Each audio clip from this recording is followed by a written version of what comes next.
of High School Musical. Woo! Yes! You guys are in the right place. It's my absolute privilege to bring to the stage at this time, Corbin Bleu!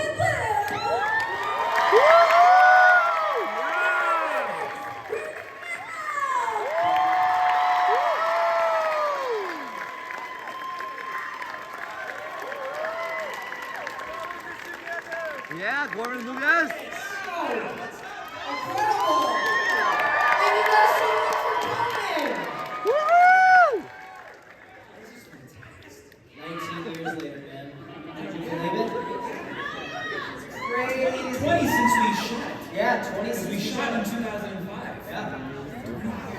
That's nuts. Great to see you. Back 20 years ago, the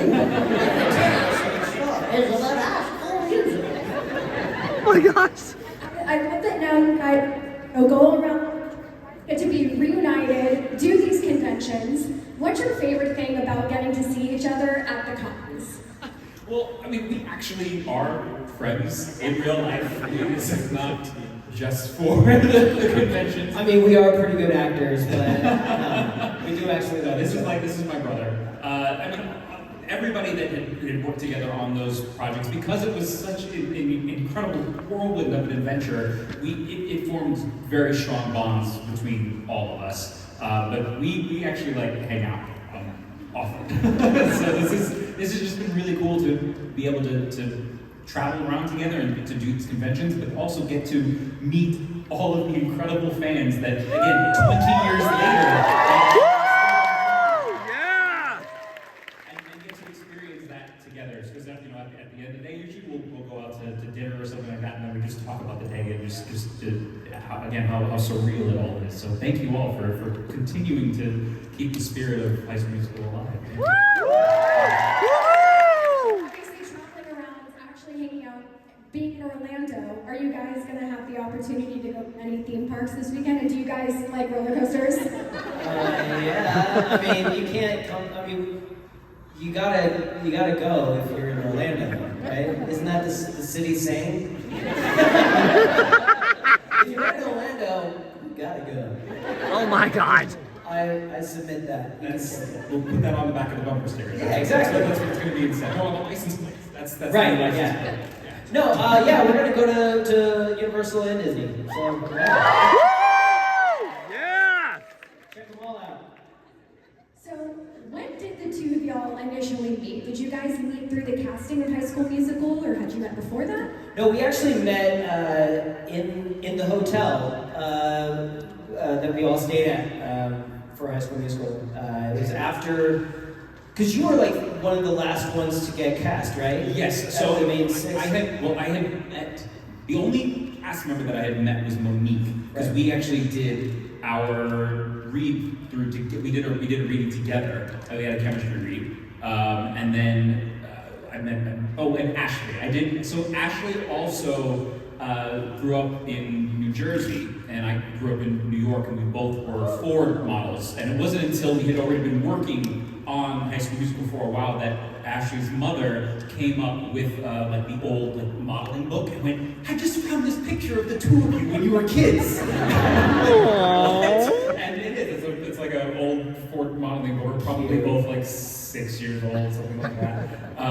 But outside of that, yeah, we ended up meeting at the Little America in Salt Lake City, Utah. Yeah, I remember we like turned a corner because we were going out to dinner or something, and you guys were coming in. I think just like even from the airport or something. It was like, oh hey, Oh, you? yeah. Oh, okay, guys. We're gonna be Nice working to together. meet you. Yes. You're a child. So it's because he was one of the grown-ups on the set. Because you were in your 20s. 20. You were 20. Yeah. And I was 15. Which, a 20-year-old to a 15-year-old he was like one of the older people. Like he was him and Monique, they were like the grown-ups of the group. We were mom and dad. Yeah. We're mom and grandpa.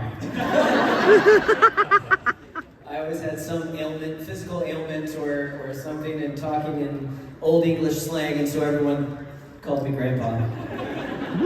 And Lucas, when did you initially meet Ashley? We had originally, had our normal audition, which is just like any other audition, except we sang. And then we had, so then we had a callback. So we went and met with the director, and that's when I came in and I auditioned for Troy, and he was like, "Oh, Lucas, you're amazing, but you are no Troy." "But you are Orion. Can you please learn these new sides outside and come back in?" And I'm like, "Yes, sir." And then for the final callback, where they were auditioning for Troy, Gabriella, Ryan, and Sharpay, there were like 50 of us, all, auditioning for those 4 roles. It was 7 hours long. We learned dances. We grouped up in little groups. We did scenes together, and they paired us together, like Corbin was talking about with Monique. And so I was paired with Ashley, and she really pissed me off. This girl. I mean, this is where she got the job. She was so sharp-paced. She literally, we did the scene. We came out. She's like, "Hey, so I really want to rehearse and go over it again." I'm like, "Well, I'm kind of good because I did my homework and I'm ready to go." And she's like, "No, please." I'm like, "Okay, cool." So we do the scene outside by ourselves, and she's like, "Okay, so when I say this line, I want you to go over here and make this face. And then at this point, I'm going to add this line, and I want you to react to that." I'm like, "Whoa, she's giving me notes." I walked into that final callback, and I had this, I'm like, "Bro, be professional. Just keep it all inside." And that is exactly who Ryan is. He has this thing of I have to perform. She's driving me nuts. Keep it all inside and beyond. Oh my gosh! And I feel like that's the best job. So thank you, Ashley, for giving me notes. And follow-up question, how effective are the Sharpay and Ryan warm-ups, would you say? Oh, I use them prior to doing a Broadway show constantly. Oh yeah.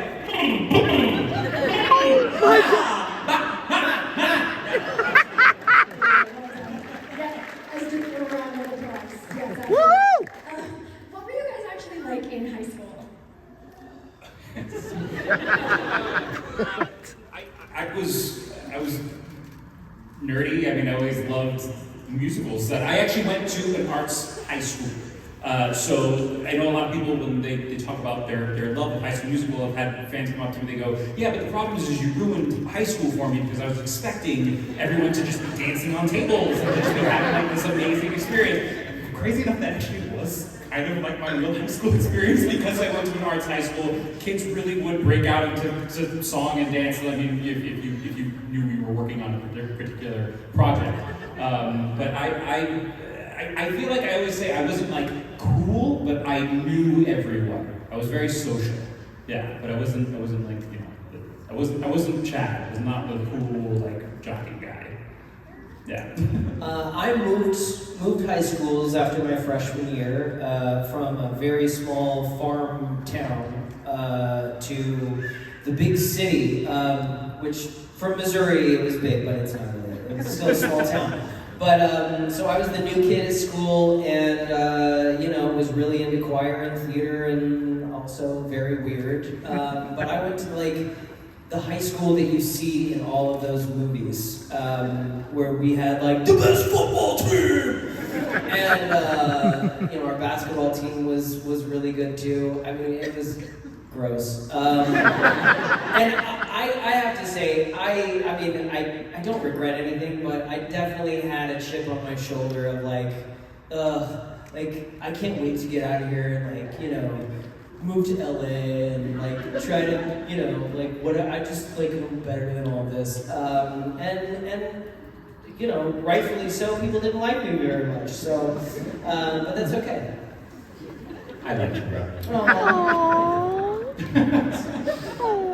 And obviously, look at what's become of High School Musical. It is this beautiful global phenomenon. So what was it like actually experiencing that in real time, seeing the beautiful thing that High School Musical has become? Well, that's twofold there, because you talk about When it initially happened, I do remember it was one day to the next. That was what was wild. So I was working on another television show called Flight 29 Down. That was shot. Yes, Flight 29 Down. Yes. That we had shot in Hawaii, and the premiere of High School Musical happened while we were doing the second season of that show, and of course my cast was all excited, and so they like set up a projector, and then we watched the movie. It was all fun, and we went to this big carnival that they do on the island every year called the Punahou Carnival, and it's like the whole island of Oahu would go to this thing, and I got mobbed. And now this is again one day. I think out of I started working when I was 2 years old. I started really young, and I worked on other projects, but nothing to this extent. I maybe had one or two people come up to me and ask for an autograph before, but it was again nothing like this. And I was with my little 5'3" mother, and again it was like people like actually like grabbing, and then we ended up jumping into the car. And I remember my mom just looked at me and she went, "Welcome to your life." Oh, Martha. Yeah, it was overnight. Just literally, I was living in a moldy apartment, barely being able to pay my bills, and I get a call from my manager saying, "Hey, they want you to go to New York tomorrow to do Good Morning America and the Today Show, and you're going to teach the kids of America how to do the We're All in This Together dance." And I'm like, what? And literally like that, it was just like the next day we're sitting down doing interviews, and they're like, "So, how does it feel to be a role model for children all across the world?" I don't know where I am right now. It was too much for me, too much too fast. It was scary. I didn't feel like I deserved it. Coming from a small town, I didn't think I'd ever be even a little bit famous, let alone having that sort of magnifying glass and attention. So yeah, it was rough, but also, it's like all of these people coming up and telling you how amazing you are over and over again. I mean, it's a crazy, amazing thing. But then it changed and it morphed, and we all thought it would go away, and then it came back, and then here we are. And I swear, I have more and more appreciation for being a part of this project every single day, and it's because of you people. I am so grateful that you guys keep watching and keep listening and keep coming out and keeping it alive, because it's beautiful, and it is a testament to how special that project was, and to be a part of something that special. It's a once in a lifetime thing.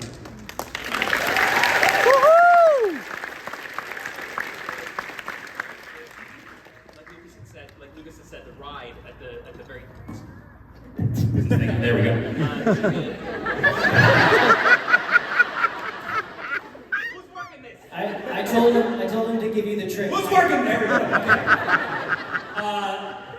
The ride at the top of it all. We had shot the three movies over the course of like 3-4 years, and we also did 2 world tours. We did an entire South America tour and a North America tour. We did concerts, and of course, following that though, we still have careers that we're trying to continue on as actors, and just like anything, it's a gift and a curse that people know you from that, but also now you're trying to break out of it. You're coming from being a Disney kid, and you're saying, okay, well, what else can I do? And Disney man. So then there's that element that comes following that you're trying to distance yourself from it. And I will say I'm so proud of everyone in the cast that have gone on to continue to do incredible things in their career. But like Lucas was saying, it's all of these years later that you try to distance yourself from it, and then now that it's almost had another resurgence, and I think it's so much because of newer generations that have found it on their own, generations who grew up with it and are introducing it to their kids, and I think now enough time has passed that we can look at it and go, I'm not trying to distance myself from this. This is very much a part of who I am and what my career is and why I'm where I'm at right now. And I think it's such a beautiful thing to be a part of and to know that that's always gonna be there in my history. And I think I'm also proud of the project itself. I feel like I've gone on to, we both actually went and worked on the series, High School Musical, the musical series. And I hadn't watched, because I don't really watch things that I'm in. I don't go back and rewatch myself other than the premiere. And so I hadn't watched any of the High School Musical movies in a long time. And I went back to watch them again when I went to go work on the series. And just to go, okay, let me get back into this world again. And I wasn't watching Corbin, I was just watching this kid do this thing. I was able to watch it with just such an objective point of view, and I went, these are really good. Like, this is actually really cool and really well done, and I think my appreciation also of Kenny Ortega just shot up. I've always, of course, working with Kenny was such an honor, and working with a man who it was a major driving force between so many things that I grew up watching. But I think, again, it was later in my career to go back and even watch them again, just to truly appreciate his work specifically on High School Musical, and then to start to go back and remember all of the moments that both of us had moments during the series that things came out of us that we went, I feel like that's just based on what's been instilled in us from the years of working on High School Musical. I did want to ask about working with Kenny Ortega. What was his directing style like? Oh, Kenny. He was, overall he was great. He's passionate, he cares a lot, he wants things to be perfect, but he also cares so much more about essence, soul, and love than he does about hitting the dance move right. Now, if you don't hit the dance move right, you better believe you're doing it again. But he always, my favorite thing about him and his style of working was he was, even though he's not that sporty at all, he was such like a coach. And to do a movie like this with him, it was such a great thing. He'd be like, all right, guys, this is going to go on film. Because back in those days, we shot movies on film. Which costs a lot more money, and it was a way bigger deal, because now you can just we'll just digital as many times as you want and many takes. But he's like, this is going to be on film forever. This take right now. All of you will never have this experience ever again, but it will be caught on camera, on film, burned into the celluloid. And we need to reach inside our souls and dig out the love and the spirit of High School Musical and send it through the lens of the camera to all the children all over the world. Are you with me? Are we all in this together? Yeah! And we're like, yeah, we'll do it. He was like, don't worry about you know the choreography. We've been working on this for weeks. You know it's inside of you. Now is the time to pull out the spirit and the love and the connection that you have with one another. He was always about, I don't care if you mess up or you think something's wrong or whatever, you do not stop until I say cut. And I won't say cut most of the time, right after the last line of the scene or the last note of the song. He would always let the camera roll a little bit longer to catch those extra magical moments, and there's so many of those that are in the film, because when you catch that little moment of two people connecting, that's that magic that connects with the audience, and that's his genius. Those incredible, passionate speeches that were a constant in the Kenny world, you coming from just the first movie, you learned that you wanted to pay attention to everything he was saying, not only because, yes, he's delivering these incredible speeches and the information that you're getting is extremely important, but Kenny also moves around a lot when he's giving these speeches. God forbid he trips on you while delivering one of these speeches. And that incredible moment that he was on that train, you just interrupted that moment. That's a no-no. It was like seeing the stare of death from your mother. Yeah. Like, that was Dad's mad! Oh my God! So the moment that happened, you know, everything that this man is saying, I'm going to pay attention to what he's saying and where he's standing. And with that, I mean, I feel like he always had your complete undivided attention. Oh, and now, I mean, when I'm on other sets and I've, when there's a camera that it moves without someone knowing it or someone comes by, and I do like a little spin move to get out of someone's way, someone's like, what? Oh, it's ingrained. It's Kenny training. No one will ever run into me ever again. All right, so before we get to some pre-submitted fan questions, I do have a side quest. Corbin, I wanted to know what it was like being on Broadway in Little Shop of Horrors.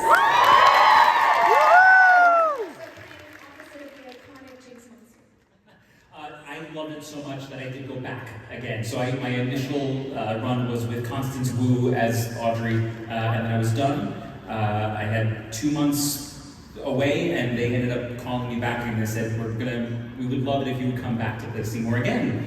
I just finished the run. It's a lot. It takes a lot out of you, and they said it's going to be with Jinx Monsoon, and I was like, yes, absolutely, please. I've been a fan of hers for a very long time. My very first time watching Drag Race was actually her season, and I called it out from the beginning. I was like, she needs to win. She is so good. So I've been a fan for a very long time, and we're now friends. She is just an incredible human being and an incredible performer. Showed up day one, choices, knew exactly what she wanted to do, something, and brought something so different to the role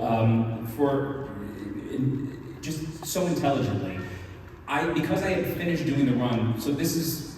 I've worked on Broadway multiple times, and you get into a flow, you get into a muscle memory, and this was my first time though working on a show and then having to come back with a completely different cast, because I had a new Audrey, a new Audrey 2, a new Mushnik, a new dentist. It was basically an entirely new cast when I came back, and all of that muscle memory that you build doing 8 shows a week, month after month, it's all gone, right? Because you're going, I can't rely on any of this anymore. This is a completely different show that I'm coming into.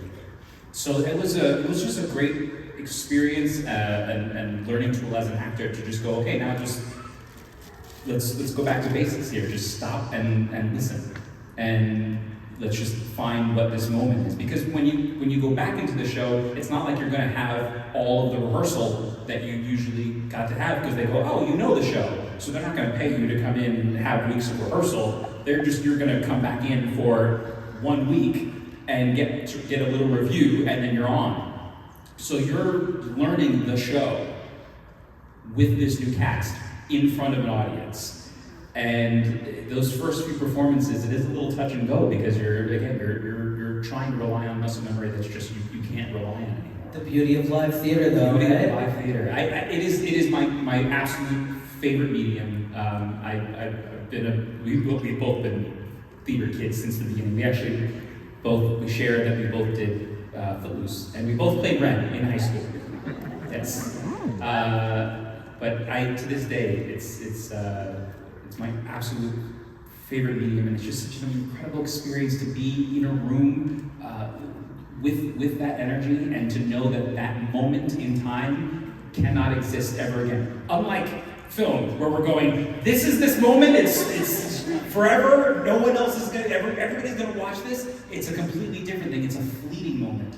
And everyone that was in that room, that's the only time that they get to have that experience. Even though you're doing 8 shows a week, every performance is different, things go wrong, people might deliver a line completely different, and it changes the trajectory and the arc of the character, of the story, and you can't recreate that. You just need to go with the flow every single night.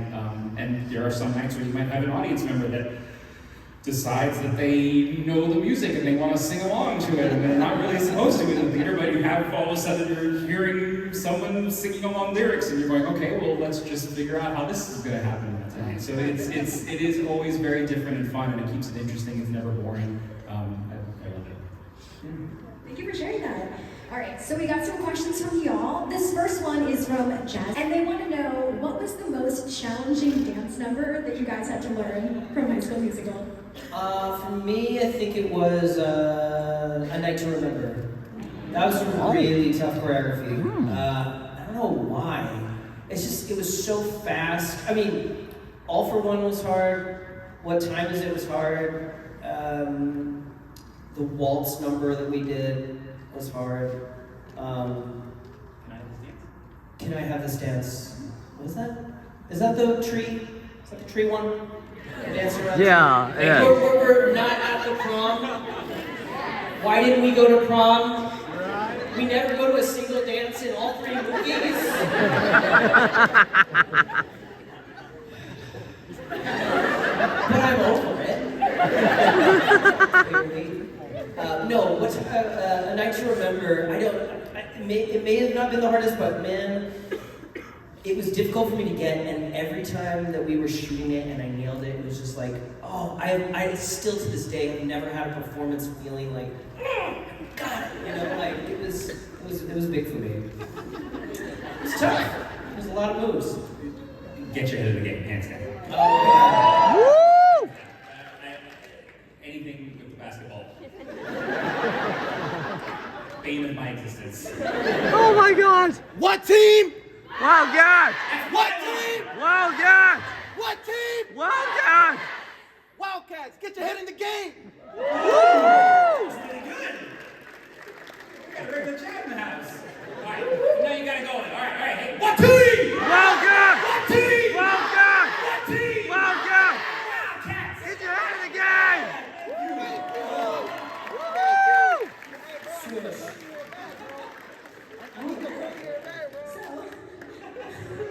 The next question. See, it's just like live theater. You never know when a person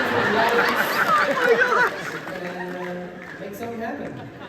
We're in the moment. Okay, We all shared that moment together. Woo! Thank you. we're all in this together. All right, thank you. All right, so this is from Tyler S. from Tampa. This is for you, Lucas. They said Ryan had some of the best outfits in the whole trilogy. Woohoo! They want to know, did you get to keep anything from the wardrobe? Oh, I sure did. I have the bop to the top outfit. Okay. The shoes and hat from We're All in This Together. I have a lot of hats. They did not let me keep all of them, sadly, and a few of them we donated to the Rock and Roll Hall of Fame Museum, which was like, oh my God, the coolest thing ever. And a few other bits and bobs, but the sad part is all the really cool stuff from High School Musical 3, they wouldn't let me keep because they were like, oh, Disney's gonna put it in a vault or tour it around to movie theaters around the country and stuff. So I really wanted that 3-piece peach tuxedo. But yeah, I did get to keep a lot. We have our rings. Oh yeah, we got our rings on. Yeah. These are real class rings from Jostens. This is not a commercial. But yeah, they say Wildcat State Champions on it. They have our names on them. Mine says Chad. And mine has a basketball on it for some reason. Oh my gosh! They all have basketballs on it. Yeah, you should have had some theater masks. Yeah, but I would have been the only one, and they would have had to make it special for me, and nobody cared about me anyways. I'm kidding.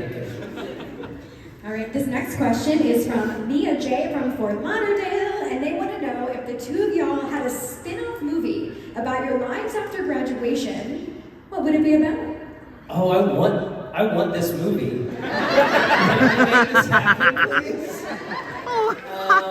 I feel like you have an entire backstory worked out already. You I walked do. me through it. I do. It's really good. I feel like you'd be like one of the top sportscasters. Like commentators. Yeah, commentators, because you played basketball, but after like your third season you had a really bad knee injury. But then they like scooped you up because you're so charismatic that you call all the shots and you have your own podcast and it's bigger than Joe Rogan and all of that. And I don't know. Ryan probably tried his hand at Broadway. He's probably still singing and dancing. I don't know what. For us to come together, though, I don't know. I don't know what the linchpin is, the thing that brings us together, but I do think that Chad and Ryan would have a lot to talk about.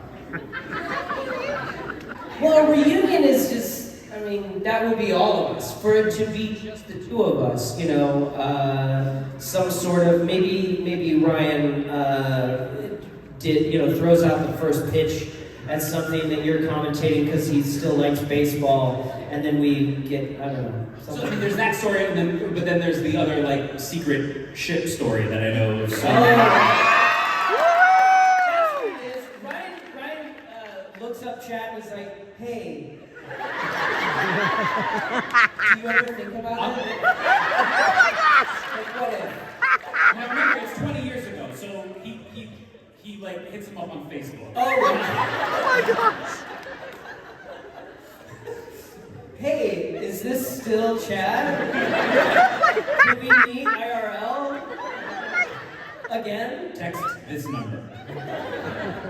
Exactly. Yeah, that'd be fun. All right, we have time for one more question, unfortunately, and this one is from Alex W. from Jacksonville, and they want to know, and they said, be honest, who messed up the most takes during filming because they just kept laughing? Chris Warren, Oh, yeah. for sure. Yeah. He just, he played Zeke, Okay. Yeah. He was always missing. Where's Chris? Where's Chris? Where's Chris? Oh, hey! And then, yeah, it's like, bro, you got one line for the scene. Bro, take 17. No, but we loved him for it. I'm trying to think. Yeah, again, the perfection that was demanded on Oh, that yeah, set. you were scared. People, you didn't really mess up takes with laughing. you would get the take done right, and of course we had a blast on set. But when the cameras were rolling, because it was filmed, I don't think that there was a lot of takes that were messed up. And we were all pretty hard on ourselves if anything was messed up, especially from a choreographer. Because you have to remember, this is several years ago, and when you were making Disney Channel content at that time, you knew that the mouse was always watching. And you did not want to be the one person that wouldn't get asked back for the next sequel. So you always had your best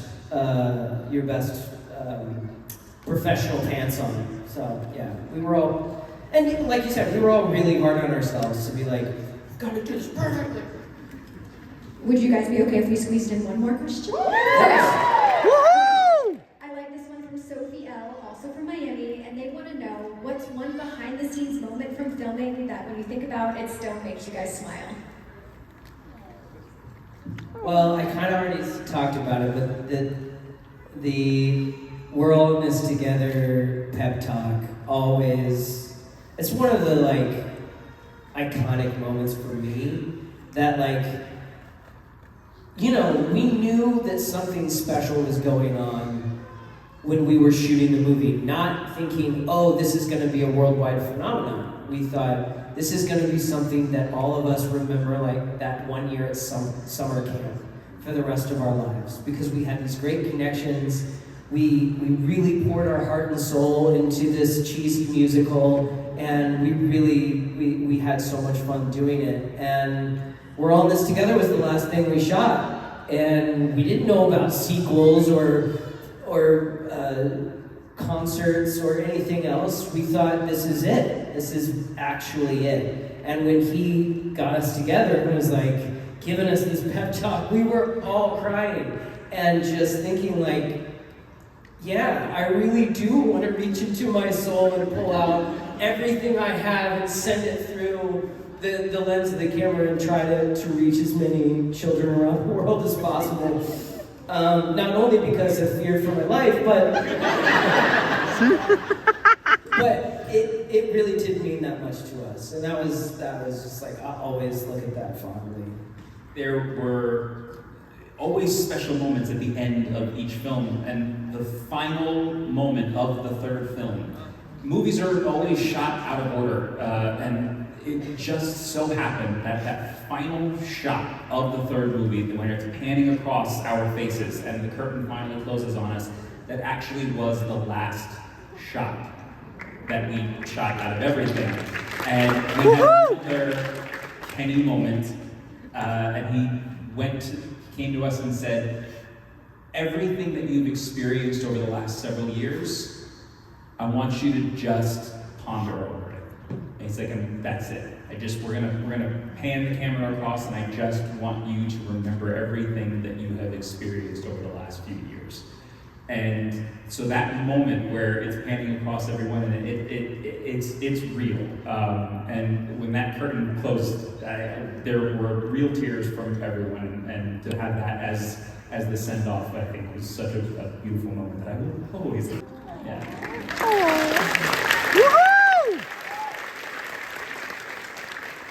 Well, thank you guys so much for spending this weekend here with us in Orlando. Before we unfortunately have to wrap the panel up, any thoughts you guys want to leave us with here this weekend?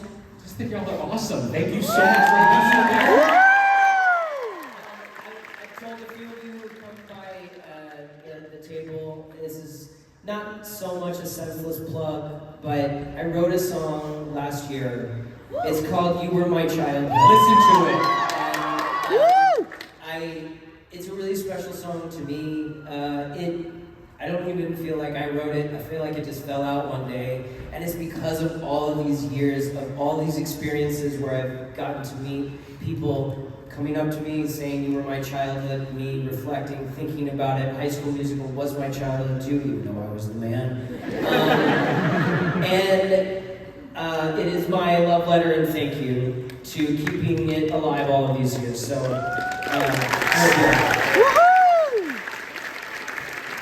It's not my song. I don't need a senseless plug for it. Go listen to it.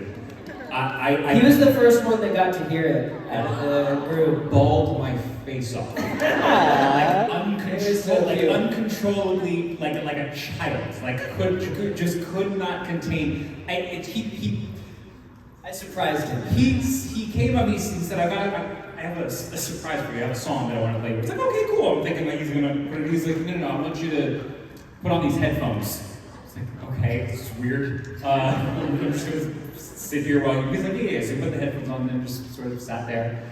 And I heard the first line, and it started coming. I went, whoa, stop it.